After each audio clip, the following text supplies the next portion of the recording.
It made me feel like we weren't in a first world country anymore. It was a bit panicky. I can go without a meal and my husband can go without a meal, and as adults we understand. But my 4-year-old doesn't understand that. I just thought, well, that's crazy. How could meat, when we see it everywhere around us, be unavailable? I couldn't find things like flour, baking soda, yeast, Sweet potatoes, green chilies, meats and vegetables, mac and cheese. It was watching everything disappear off the shelves. Your biggest fear is everyone's going to go hungry.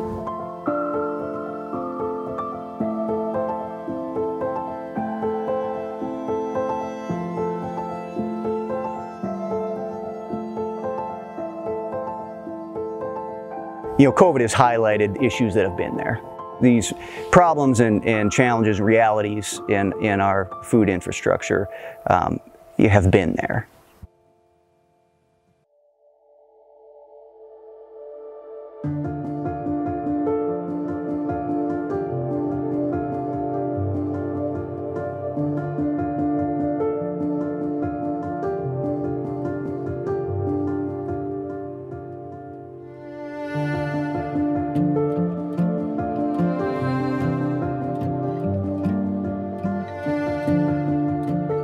I was very surprised at the things that weren't in the grocery store. I noticed that there was a lack of a lot of different options and varieties.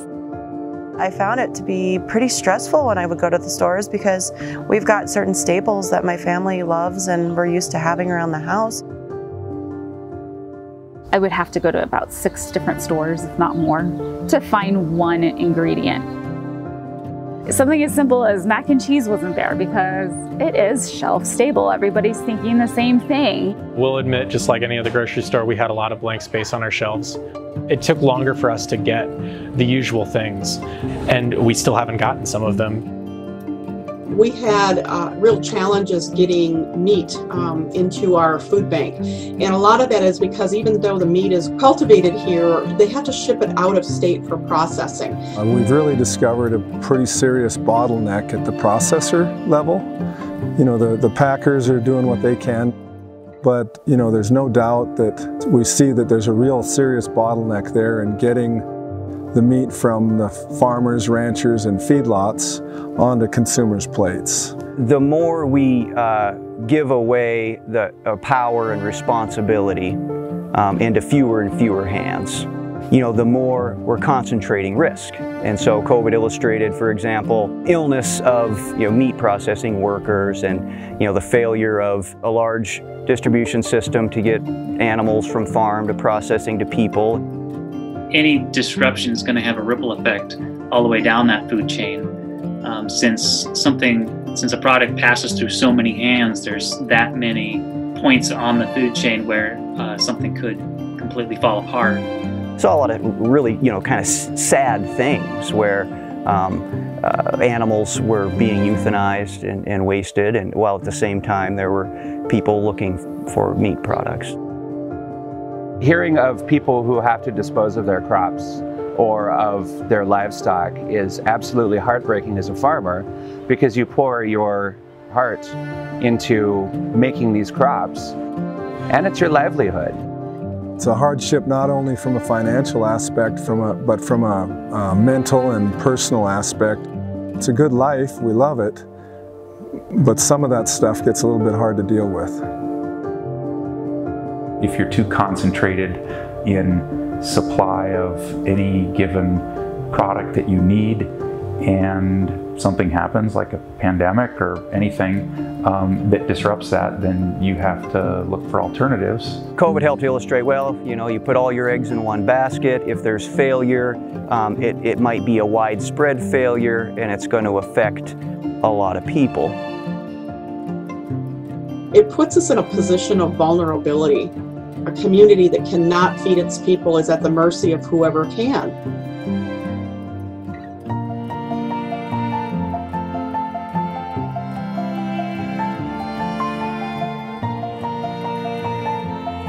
There is value in having products not quite so consolidated into few hands and few places.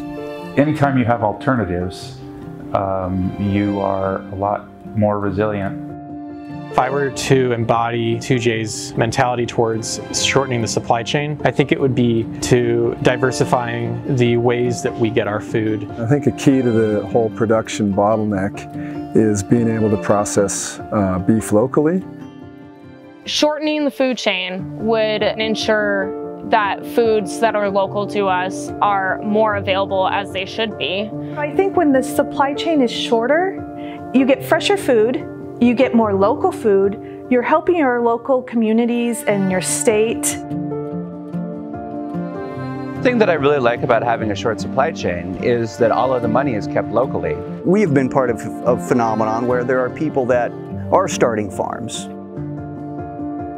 You know, it is satisfying to have that direct relationship with the people who eat what you grow. It's a way to ensure that our community can keep afloat through difficult times.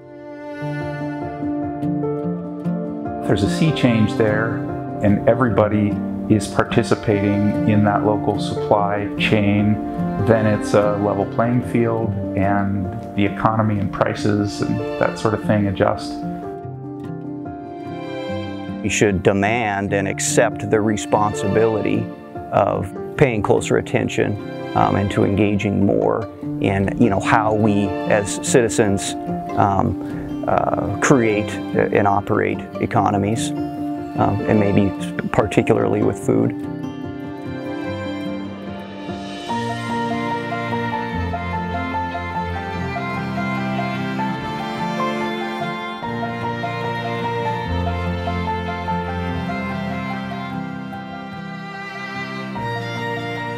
Food security matters for us. Food security matters for our future. Food security matters for Montana. Support local farmers, ranchers, and food processors. Contact your legislator and tell them food security matters. Tell others. Tell others. Tell others. Tell others about the importance of food security.